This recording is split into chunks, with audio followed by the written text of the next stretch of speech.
అంటే మీకు సపోర్ట్ చేసి మేము మీకు బానిసలుగా ఉండిపోవాలా జీవితకాలం?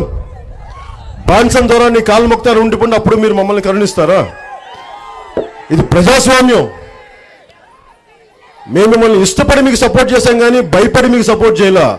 మాకు మీరు అండగా ఉంటారు, ప్రజలకి వెనకబడిన శ్రీకాకుళంకి అండగా ఉంటారని, వెనకబడిన ఉత్తరాంధ్రకి అండగా ఉంటారని మీకు సపోర్ట్ చేశాం కానీ మీకు అండగా ఒత్తాసుగా ఉన్న మా జన సైనికుల మీద మీ ఎమ్మెల్యేల చేత మీ వాళ్ళ చేత మా వాళ్ళని దాడి చేస్తే చేతకాని వాళ్ళని మీరు అనుకుంటున్నారా? మా అది సహనం భయంగా గుర్తుపెట్టుకుంటున్నారు. ఉద్దానం సమస్య కూడా నేను ముఖ్యమంత్రి గారిని అడిగింది. ఇన్ని దశాబ్దాలుగా మనకు సమస్య ఉన్నది. నేను వారిని అడిగింది ఒకటే, 2000 కోట్ల పైగా మీరు పుష్కరాలు ఖర్చు పెట్టినప్పుడు విదేశాలకు వెళ్ళడానికి కమర్షియల్ ఫ్లైట్స్ ఉండి మొత్తం క్యాబినెట్ మినిస్టర్ని తీసుకెళ్ళినా 25 లక్షలు ఖర్చు అయ్యేదానికి మీరు 1.5 కోట్లు ఖర్చు పెట్టారు. అలా ప్రతిసారి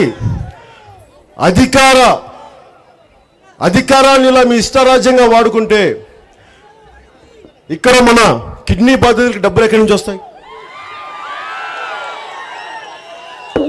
మన సాగునీటికి మనకి పనిచేసే టైం ఎక్కడ ఉంటుంది? మన సాగునీటికి అవసరాలకు ఎలా తీరుస్తారు? ఇక్కడ మన రొయ్యల చెరువులు అసలే నీళ్లు లేక చేస్తూ ఉంటాయి మన ప్రాంతంలో. మళ్ళీ మీరు రొయ్యల చెరువు అనే ఒక పద్ధతి పాటు లేకుండా మళ్ళీ వాటిని డెవలప్ చేసి ఉన్న భూగర్భ జలాలు కూడా మీరు కాలుష్యం చెందితే అసలే కిడ్నీ వ్యాధులతో బాధపడుతున్నాం. దానితో మళ్ళీ మీరు రొయ్యల కాలుష్యం చేసి కూడా చెయ్యండి. అభివృద్ధికి మేము వ్యతిరేకం కాదు, పద్ధతి ఉంది, దానికి ఒక నామ్స్ ఉన్నాయి. అవన్నీ కాకుండా మీరు ఇలా చేస్తే మేము ఎలా బతకాలి? అధికారం కానీ పలుకుబడి కానీ కేవలం కొన్ని కుటుంబాలకైనా, కొన్ని పార్టీలకైనా, కొన్ని వర్గాలకైనా? అధికారం కొందరికైనా, డబ్బు కొందరికైనా, అభివృద్ధి కొందరికైనా? జనసేన అది కాదు. జనసేన అభివృద్ధి అందరికీ, కొందరికి కాదు.